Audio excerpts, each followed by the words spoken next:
दोस्तों, यदि आपके पास एलआईसी की पॉलिसी है तो आज की यह वीडियो आपके लिए बहुत ज़्यादा उपयोगी सिद्ध होने वाली है, क्योंकि आज की इस वीडियो में हम जानेंगे कि आप अपने एलआईसी की पॉलिसियों में अपना मोबाइल नंबर और अपनी ईमेल आईडी कैसे ऐड कर सकते हैं। हालांकि इस टॉपिक पर एक वीडियो मैंने पहले बनाई हुई थी और उस वीडियो में मैंने यह जानकारी दिया हुआ था कि आप अपनी पॉलिसी में एलआईसी के ब्रांच में जाकर, एक्चुअली एलआईसी से एक फॉर्म मिलता है, यदि आप उस फॉर्म को भर लेते हैं और भरकर आप अपने नज़दीकी किसी भी ब्रांच में अगर आप उसे जमा करते हैं तो आपकी पॉलिसी में नॉर्मली तौर पर आपका जो मोबाइल नंबर है वह आपकी पॉलिसी में ऐड कर दिया जाता है। मोबाइल नंबर, ईमेल आईडी दोनों ही ऐड कर दिया जाता है। उस वीडियो का लिंक आपको इस वीडियो के डिस्क्रिप्शन बॉक्स में मिल जाएगा। हालांकि उस वीडियो में मैंने यह भी बताया हुआ है कि यदि आप चाहें तो आप ऑनलाइन वह जो फॉर्म है उस फॉर्म को डाउनलोड कर सकते हैं और बड़े विस्तृत तरीके से मैंने उसमें सारी जानकारी दी हुई है। आज की यह जो वीडियो है, इस वीडियो में हम समझेंगे कि आप अपने पॉलिसी में मोबाइल नंबर और ईमेल आईडी को ऑनलाइन माध्यम से कैसे ऐड कर सकते हैं, या फिर यदि आपके पॉलिसी में पहले से आपका मोबाइल नंबर रजिस्टर है और आप उस नंबर को बदलना चाहते हैं, ईमेल आईडी को बदलना चाहते हैं, तो वह कैसे कर सकते हैं और वह भी ऑनलाइन माध्यम से आज की इस वीडियो में हम समझेंगे। दोस्तों, इससे पहले कि मैं अपनी इस वीडियो को शुरू करूं, एक चीज़ बताना मैं ज़रूरी समझता हूं। जब भी मैं अपनी कोई भी वीडियो बनाता हूं तो हमारा ध्यान यह होता है कि यदि कोई एलआईसी का एजेंट, विकास अधिकारी या फिर ग्राहक हमारे चैनल पर आकर किसी वीडियो को देख रहा है तो उसको सभी तरह की जानकारी हो जानी चाहिए, ताकि जिस प्रॉब्लम की समस्या के लिए वह हमारे चैनल पर आया हुआ है वह समस्या उसके पास न रहे। लेकिन मुझे पता है कि आपका टाइम कीमती है। कई बार ऐसा होता है कि कुछ जानकारियां ऐसी होती हैं जो आपके पास होती हैं और वह जानकारी भी वीडियो में रिपीट की जाती है। तो आपके समय को बचाने के लिए यदि आप वीडियो के टाइमलाइन को ध्यान देंगे तो वीडियो के टाइमलाइन पर चैप्टर वाइज मैंने वीडियो को डिवाइड किया होता है। जैसे मान लीजिए आप कोई ऐसा मैटर देख रहे हैं जिसकी जानकारी आपके पास है, तो आप उस मैटर को स्किप करके दूसरे चैप्टर पर जा सकते हैं। तो दोस्तों, चलिए अब चलते हैं हम अपने मूल टॉपिक पर कि ऑनलाइन माध्यम से आप अपने पॉलिसी में अपना मोबाइल नंबर और अपनी ईमेल आईडी को कैसे अपडेट कर सकते हैं। दोस्तों, एलआईसी की पॉलिसी में मोबाइल नंबर या ईमेल आईडी ऐड करने के 3 तरीके होते हैं। पहला तरीका, जिसकी जिक्र मैंने पिछली वीडियो में किया हुआ है। दूसरा तरीका यह हो सकता है कि एलआईसी का जो कस्टमर केयर नंबर है, आप उस कस्टमर केयर के नंबर पर कॉल करें और कॉल करके भी आप अपना मोबाइल नंबर ऐड कर सकते हैं। और उसके बाद एक तरीका होता है कि आप ऑनलाइन जाकर एलआईसी की वेबसाइट पर जाकर आप अपनी पॉलिसी में अपना मोबाइल नंबर ऐड कर लें। तो दोस्तों, इस जानकारी को समझने के लिए हम चलेंगे अपने कंप्यूटर के स्क्रीन पर। तो चलिए अब वीडियो को शुरू करते हैं। दोस्तों, यदि आप अपने एलआईसी की पॉलिसी में अपना मोबाइल नंबर और अपनी ईमेल आईडी का रजिस्ट्रेशन कस्टमर केयर के जरिए अगर आप करना चाहते हैं तो इस समय स्क्रीन पर जो नंबर आपको दिखाई दे रहा है यह नंबर एलआईसी के कस्टमर केयर का नंबर है। आप इस नंबर पर कॉल करके अपने पॉलिसी में अपना मोबाइल नंबर और ईमेल आईडी बड़े आराम से रजिस्टर करा सकते हैं। लेकिन दोस्तों, यहाँ पर एक समस्या का सामना आपको करना पड़ सकता है। समस्या क्या है? आप चाहे ऑनलाइन माध्यम से अपने पॉलिसी में mobile number, email ID add करना चाहें या फिर कस्टमर केयर को कॉल करके करना चाहें, वह जो कस्टमर केयर का अधिकारी है वह यह कंफर्म करने की कोशिश ज़रूर करेगा कि आप जिस पॉलिसी में मोबाइल नंबर और ईमेल आईडी ऐड कराना चाहते हैं वास्तव में वह आपकी ही पॉलिसी है या नहीं है। तो इसके लिए वह आपसे कुछ जानकारी लेगा। ठीक इसी तरह से अगर आप ऑनलाइन फॉर्म भरेंगे तो वहां भी यह जानकारी आपसे मांगी जाएगी। अब यह जानकारी क्या क्या हो सकती है? वह आपसे आपका पॉलिसी नंबर पूछेगा, पॉलिसी में डेट ऑफ बर्थ क्या पड़ी हुई है, पॉलिसी में नाम क्या है, पॉलिसी किस समय से स्टार्ट हुई है, पॉलिसी की प्रीमियम क्या है, ये सारी जानकारी आपसे मांगी जा सकती है। अब देखिए, कई बार कस्टमर की ओर से एक कंप्लेन होती है कि मैं सारा का सारा डेटा सही मैं पॉलिसी में इंटर कर रहा हूँ, लेकिन हमारा मोबाइल नंबर और हमारी ईमेल आईडी रजिस्टर नहीं हो रही है या वहाँ पर एरर शो कर रहा है। अगर आप कस्टमर केयर को भी अगर आप कॉल कर रहे हैं, आपको लगता है कि आप सही इन्फॉर्मेशन दे रहे हैं, लेकिन फिर भी कुछ न कुछ गलतियां होती हैं जिसकी वजह से कि वह जो कस्टमर केयर है वह आपके रिक्वेस्ट को एक्सेप्ट नहीं करता है। इसकी जो आमतौर पर सबसे बड़ी वजह देखी जाती है वह यह देखी जाती है कि आपके पॉलिसी में जो डेट ऑफ बर्थ पड़ी हुई है और जो आपकी वास्तविक डेट ऑफ बर्थ है, यदि उसमें डिफरेंस है तो निश्चित रूप से यह कार्य आपका फेल कर जाएगा। आप इस कार्य को करने में सफल नहीं हो पाएंगे। तो यह जानकारी आप अपने पॉलिसी से कैसे ले सकते हैं, आइए अब हम इसको देख लेते हैं। तो दोस्तों, इसके लिए आपको रसीद की आवश्यकता नहीं पड़ेगी। सबसे पहले आप अपने पॉलिसी बॉन्ड को खोज कर निकाल लें। जब आप अपने पॉलिसी बॉन्ड को निकालते हैं तो अपने पॉलिसी बॉन्ड पर ध्यान से देखिए। अब अलग अलग पॉलिसियों के पॉलिसी बॉन्ड अलग अलग होते हैं। इस समय एग्जाम्पल के लिए आपको समझाने के लिए मैंने यह एक पॉलिसी बॉन्ड का एक प्रारूप मैंने लिया हुआ है। आपका भी पॉलिसी बॉन्ड कुछ इस तरह से होगा, हो सकता है उसका कलर कुछ हो, लेकिन जो चीज़ है, जो मैटर है, वो लगभग हर पॉलिसी बॉन्ड में एक ही होता है। देखिए, यह जो पॉलिसी बॉन्ड है, दो तरीके इसमें मूल रूप से होते हैं। पहला होता है कि पॉलिसी की जो मेन चीज़ें होती हैं वो प्री प्रिंट होती हैं। मतलब पॉलिसी बॉन्ड, जैसे मान लीजिए आपने एक पॉलिसी ली, तो वह जो पॉलिसी है, जैसे मान लीजिए अगर आपने मनी बैक पॉलिसी ली, दूसरा कोई भी मनी बैक पॉलिसी लिया है, तीसरा कोई भी मनी बैक पॉलिसी लिया है, तो मनी बैक पॉलिसी के जितने भी पॉलिसी बॉन्ड होंगे वो सब एक होंगे, लेकिन हर पॉलिसी बॉन्ड में नाम अलग अलग होता है। तो जो प्रिंटिंग होती है, प्रिंटिंग बाद में, मतलब जब पॉलिसी ली जाती है तो जिसके नाम से पॉलिसी अलॉट हो रही है उसका पॉलिसी नंबर और उसकी सारी जानकारी बाद में उस पॉलिसी बॉन्ड के ऊपर प्रिंट होती है। अब यहाँ पर एक कन्फ्यूजन की स्थिति बन जाती है, खास तौर से क्लाइंट के लिए। क्लाइंट को ये समझ में नहीं आता कि पॉलिसी नंबर कहाँ लिखा हुआ है और डेट ऑफ बर्थ कहाँ लिखी है, प्रीमियम कहाँ लिखा हुआ है, थोड़ा सा कन्फ्यूजन हो जाती है।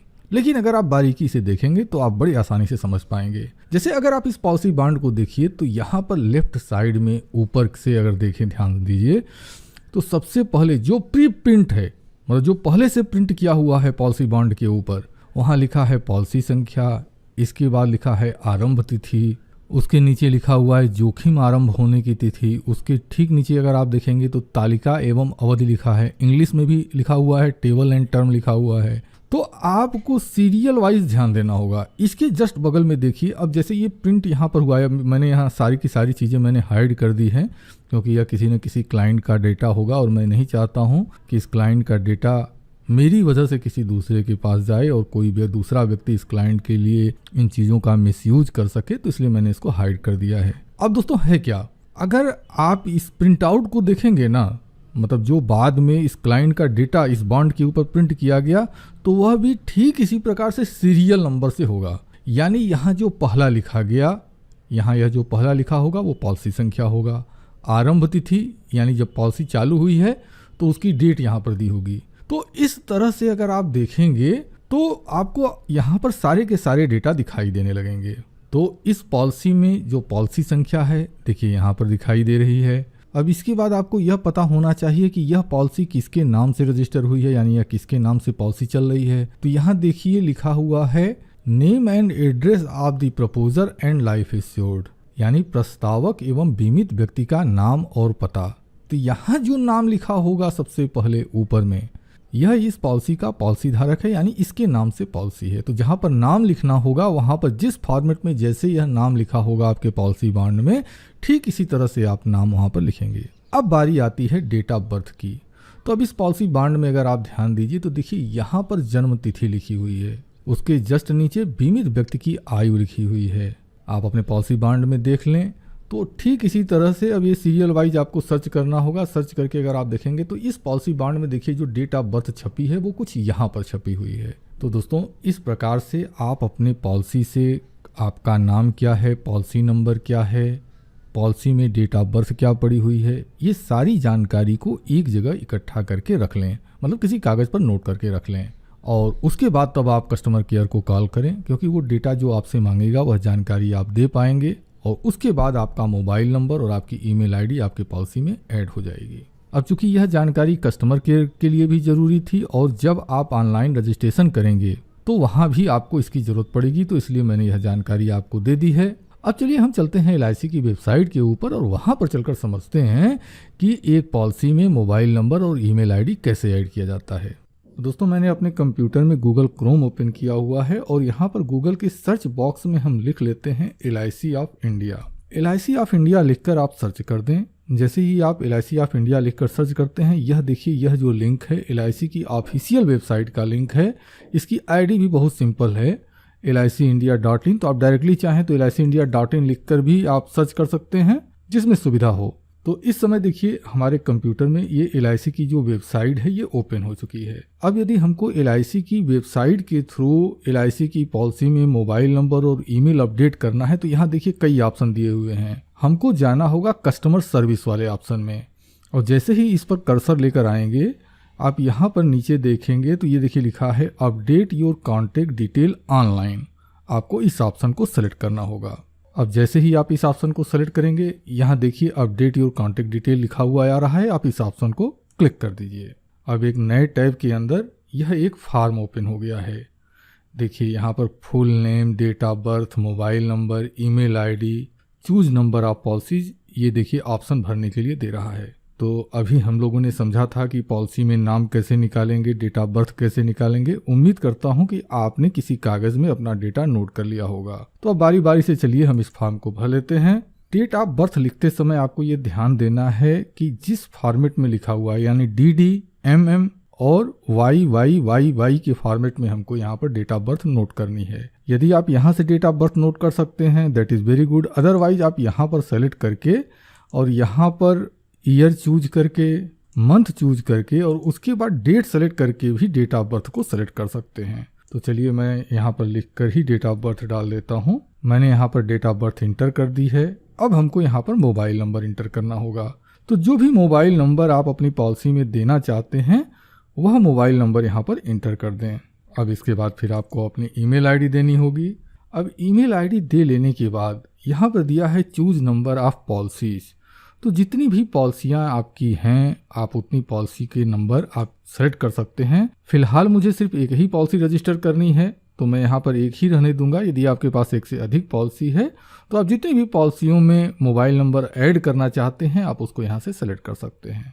और उसके बाद यहाँ यह जो बॉक्स बना हुआ है, इस बॉक्स पर आप क्लिक कर दें। यहाँ देखिए एक मैसेज लिखा हुआ है। अब यह मैसेज क्या लिखा हुआ है कि मैं यह स्वीकार करता हूँ कि जो मोबाइल नंबर और जो ईमेल आईडी मैंने इस फॉर्म में दिया हुआ है यह मेरे अपने खुद के नाम से ही रजिस्टर है और इसका उपयोग मैं स्वयं करता हूँ। और मैं LIC ऑफ इंडिया को यह परमिशन देता हूँ कि वह कम्युनिकेशन के जरिए LIC की जो पॉलिसियाँ हैं उनकी जानकारी वह मेरे को देता रहे। अब यहाँ पर मैंने सेलेक्ट कर लिया है। अब इसके बाद सबमिट की बटन पर क्लिक कर देना होगा। अब देखिए जो भी डेटा आपने डाला होगा वह सारा डेटा यहाँ पर दिखाई दे रहा होगा और उसके बाद जितना पॉलिसी नंबर आपने सेलेक्ट किया होगा, मतलब आपने कितनी पॉलिसी आप ऐड करना चाहते हैं, वो जो नंबर आपने पिछले पेज में सेलेक्ट किया होगा उतने ही बॉक्स बने हुए आपको यहाँ पर दिखाई देंगे। फिलहाल मैंने एक सेलेक्ट किया हुआ था तो मुझे एक बॉक्स दिखाई दे रहा है। मैं यहाँ पर पॉलिसी नंबर इंटर कर देता हूँ। अब पॉलिसी नंबर इंटर कर देने के बाद वैलिडेट पॉलिसी डिटेल इस वाले ऑप्शन पर क्लिक करना होगा। चलिए मैंने इस पर क्लिक कर दिया है। अब क्लिक करने के साथ ही यहाँ पर देखिए पॉलिसी नंबर आपको दिखाई दे रहा है और उसके जस्ट बगल में सक्सेसफुल शो कर रहा है। अब हमें यहाँ सेंड रिक्वेस्ट के ऑप्शन पर क्लिक करना होता है। चलिए मैं इस ऑप्शन पर क्लिक कर देता हूँ। अब क्लिक करने के साथ ही यहाँ पर देखिए एक मैसेज शो कर रहा है, data entry successful, please note that you will receive a verification call for official LIC official, please check your email for details, click on start again to add more policy. अगर आप अभी और भी policy add करना चाहते हैं तो यहाँ देखिए नीचे स्टार्ट अगेन की बटन बनी हुई है, यहाँ पर क्लिक करके आप और भी दूसरी पॉलिसी को जोड़ सकते हैं। अब यहाँ देखिए रिक्वेस्ट नंबर और डेट दी हुई है, तो ये रिक्वेस्ट नंबर और डेट आप नोट करके कहीं रख लें या स्क्रीनशॉट लेकर आप रख सकते हैं। तो अब आपका कार्य कंप्लीट हो चुका है। हो सकता है कि आपके नंबर पर जो नंबर आपने दिया होगा उस नंबर पर वेरिफिकेशन कॉल आए, आपने जो ईमेल आईडी दी होगी उस ईमेल आईडी पर कोई वेरिफिकेशन की चीज़ें आए। अब ये आपको चेक करना होगा। फिलहाल आपका कार्य कंप्लीट हो चुका है। तो हम लोगों ने समझा कि कंप्यूटर के जरिए यदि आप मोबाइल नंबर और ईमेल आईडी अपडेट करना चाहते हैं तो कैसे कर सकते हैं। लेकिन यदि आप एक मोबाइल यूज़र हैं तो आइए अब समझ लेते हैं कि मोबाइल से आप इस कार्य को कैसे कर सकते हैं। तो दोस्तों इस समय आपको हमारे मोबाइल की स्क्रीन दिखाई दे रही है और मैंने अपने मोबाइल में भी गूगल क्रोम ओपन किया हुआ है। यहाँ गूगल का जो सर्च बॉक्स है इसमें आपको लिखना है LIC of India mobile number update. ये देखिए आ रहा है, मैं इसको सेलेक्ट कर लेता हूँ और जैसे ही आप इस पर क्लिक करेंगे देखिए आप ध्यान दीजिएगा update your contact details online life insurance corporation of India दिखाई दे रहा है और इसके जस्ट ऊपर देखिए LICindia.in मतलब LIC का लिंक भी है। तो आपको इसी ऑप्शन को सेलेक्ट करना है। चलिए मैं इस पर क्लिक कर दिया हूँ। ऐसा करते ही आपके सामने देखिए यह पेज ओपन हो जाएगा। अब जैसे ही आपके सामने यह पेज ओपन होता है मैं इसको बंद कर देता हूँ। सॉरी बैक आ जाते हैं, मैंने गलत ऑप्शन सेलेक्ट कर लिया था। अब यहाँ पर ये देखिए आ गया, यहाँ देखिए अपडेट योर कॉन्टैक्ट डिटेल्स आ रहा है, आप इस पर क्लिक कर दीजिए। ऐसा करते ही यह पेज आपके सामने ओपन हो गया है। तो जैसे अभी हम लोगों ने कंप्यूटर में डेटा को एंट्री किया हुआ था, नाम, डेट ऑफ बर्थ और भी जो सारे प्रोसेस थे, ठीक वही प्रोसेस अब हम मोबाइल में भी बड़े आसानी से कर सकते हैं। तो दोस्तों मुझे उम्मीद है कि इस वीडियो में यह जो छोटी सी जानकारी मैंने आपके साथ शेयर की है, यह जानकारी आपके लिए उपयोगी रही होगी। तो मैं आपसे यही कहूँगा कि अगर आपने अभी तक अपने पॉलिसी में अपना मोबाइल नंबर ऐड नहीं किया हुआ है तो अब आप ज़रूर अपने पॉलिसी में अपना मोबाइल नंबर और अपनी ईमेल आईडी ज़रूर रजिस्टर कर लें। और वीडियो के कमेंट सेक्शन में हमें ज़रूर यह बताएं कि आपका जो मोबाइल नंबर है और आपकी जो ईमेल आईडी है वो आसानी से रजिस्टर हो गई या नहीं हो गई। दोस्तों वीडियो के लास्ट में एक चीज़ और कहूँगा, यदि आपको हमारी यह वीडियो अच्छी और फ़ायदेमंद लगी है तो निश्चित रूप से यह जानकारी आपके अपनों के लिए भी उपयोगी होगी। तो मैं आपसे यही कहूँगा कि आप हमारी इस वीडियो के लिंक को अपने साथी दोस्तों के साथ ज़रूर शेयर कर दें। और यदि आपको आपका पॉलिसी नंबर ऐड करने में, मतलब आपके पॉलिसी में मोबाइल नंबर और ईमेल आईडी ऐड करने में अगर कहीं कोई दिक्कत समझ में आती है तो वीडियो के कमेंट सेक्शन में आप हमें ज़रूर बताएं, मैं आपकी मदद करने की पूरी कोशिश करूँगा। और दोस्तों एक महत्वपूर्ण जानकारी भी देना चाहता हूँ, इस वीडियो के डिस्क्रिप्शन बॉक्स में आपको कुछ लिंक दिए जा रहे हैं। अगर आपको LIC में कोई समस्या हो रही है तो आपके नज़दीकी LIC एजेंट को ढूंढने के लिए एक लिंक दिया जा रहा है। आप अपने नज़दीकी LIC एजेंट से संपर्क कर सकते हैं, आप उनकी डिटेल ले सकते हैं। यदि आपको कोई पॉलिसी समझना है या फिर आप नई पॉलिसी लेना चाहते हैं या आपकी पॉलिसी में कोई समस्या है तो आप उनके नंबर पर कॉल करके बात कर सकते हैं। या फिर यदि आप एक बेरोजगार हैं या फिर साइड इनकम ढूंढ रहे हैं तो LIC में वह अधिकारी जिनको LIC में एजेंट बनाने का अधिकार है उनके भी डिटेल पाने के लिए, और वह भी ऐसे अधिकारी जो आपके अपने क्षेत्र के हैं, उनको भी ढूंढने का जो लिंक है इस वीडियो के डिस्क्रिप्शन बॉक्स में शेयर किया जा रहा है। तो आप उनसे संपर्क करके LIC में एक नया व्यवसाय शुरू कर सकते हैं। अब दोस्तों इसी के साथ मैं अपने इस वीडियो को समाप्त करता हूँ। आपने अपना कीमती समय हमें दिया, इसके लिए मैं आपका दिल से आभारी हूँ। धन्यवाद। Thank you very much.